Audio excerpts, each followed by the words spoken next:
ஹாய்ங்க. இன்றைக்கி நல்லா டேஸ்டியான ஒரு கேரட் அல்வா செய்யலாம். சரிங்களா? வாங்க பார்க்கலாம். பேன் வச்சுக்கணும். வச்சுட்டு ஒரு 1/4 கிலோ கேரட் வந்து நான் துருவி வச்சுருக்கிறேன். அதை போட்டுக்கலாம். ஃபஸ்ட்டு போட்டு ஒரு கலரி விட்டுட்டு, அப்புறம் ஒரு ஸ்பூன் நெய் மட்டும் ஊற்றிக்கலாம் இருங்க. ஒரு ஸ்பூன் ஊற்றிட்டு நல்லா ஒரு தளாவி விட்டுறணும். அதுக்கப்புறம் 300 மில்லி பால் ஊற்றுறேன். 1/4 கிலோ கேரட்டுக்கு 300 மில்லி காய்ச்சின பாலுங்க.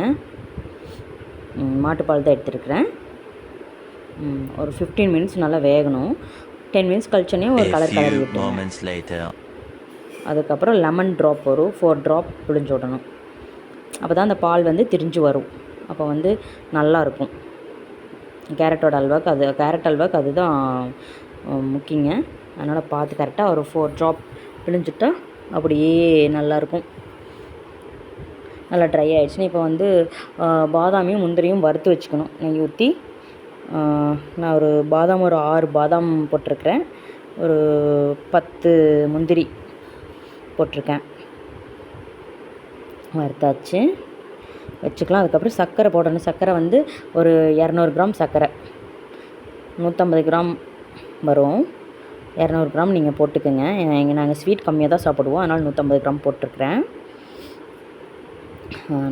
அது நல்லா ட்ரை ஆயிடணும். அது எல்லாமே ட்ரை ஆனதுக்கப்புறம் நம்ம நட்ஸை போட்டுக்கலாம். வறுத்து வச்ச நட்ஸை உள்ளே போட்டு விடணுமா. கேரட் அல்வா வந்து இப்படி வந்துடணும். நல்லா பார்த்துக்கங்க. சர்க்கரை வந்து எல்லாம் கரைஞ்சிடணும்.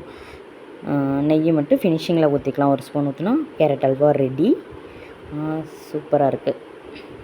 சாப்பிட்டு நல்லா இருக்குங்க. செம்ம டேஸ்ட்டாக இருந்தது. நீங்களும் ட்ரை பண்ணி பார்த்துட்டு சொல்லுங்கள்.